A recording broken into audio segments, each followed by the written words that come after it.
সাধারণ মানুষের কাছে বাজেট মানেই নতুন করে দাম বৃদ্ধির আতঙ্ক। তাই জাতীয় বাজেটকে ঘিরে তাদের প্রত্যাশা যেন দ্রব্যমূল্যের ঊর্ধ্বগতির লাগাম টানা হয় আসছে বাজেটে, আর সেই সাথে বাজার নিয়ন্ত্রণে নেয়া কার্যকর পদক্ষেপ। লাল মিয়া বরিশাল থেকে ঢাকায় এসেছেন ২৫ বছর আগে, আর তখন থেকেই বুড়িগঙ্গায় নৌকায় যাত্রী পারাপার করে চলছে জীবন জীবিকা। বৃদ্ধ বয়সে মন না চাইলেও বৈঠা বাইতে হয়। সারাদিন খেটে খুঁটে যে ৪-৫০০ টাকা আয় হয় তা দিয়ে সংসার চালানো দায়। সামনের দিনগুলো কিভাবে কাটবে তা ভাবতেই লাল মিয়ার কপালে চিন্তার ভাঁজ। এখন অবস্থা তেমন একটা ভালো না, চলতে খুব কষ্ট হয় আর কি। দাম একটু কমতো তাহলে একটু উপকার হইতো। বাজারে নিত্যপণ্যের দামের ঊর্ধ্বগতিতে নাভিশ্বাস সাধারণ মানুষ।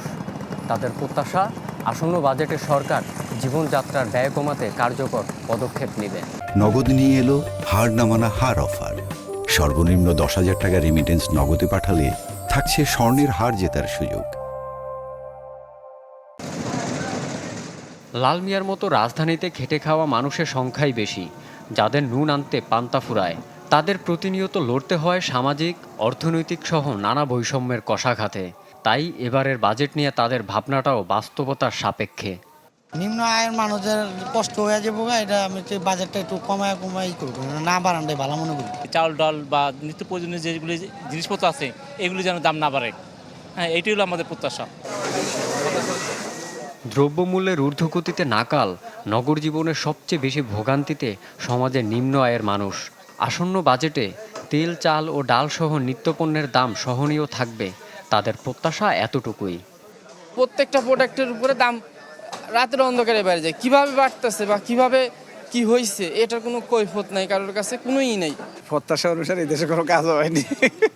আমাদের প্রত্যাশা তো জনগণের স্বনির্ভর পর্যায়ে বাজেট আসুক, যাতে করে মানুষ জিনিসপত্র ক্রয় ক্ষমতার মধ্যে থাকে। মানুষের মতামতের প্রতিফলন সমাজের প্রান্তিক পর্যায়ে নাগরিকদের ভোগান্তি নিরসনে মূল্যস্ফীতি নিয়ন্ত্রণ, কর্মসংস্থান, সামাজিক নিরাপত্তা খাতে বিশেষ গুরুত্ব দেওয়ার তাগিদ সংশ্লিষ্টদের।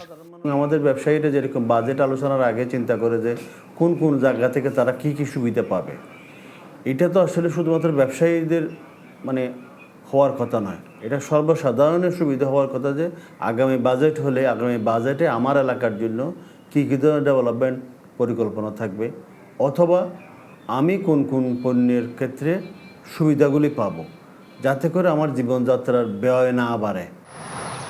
এবারের বাজেটের আকার ধরা হয়েছে ৯,৩৮,০০০ কোটি টাকা, চলতি সংশোধিত বাজেটের তুলনায় প্রায় ১৮% বেশি। রনক মাহমুদ সৌরভ, চ্যানেল 24, ঢাকা।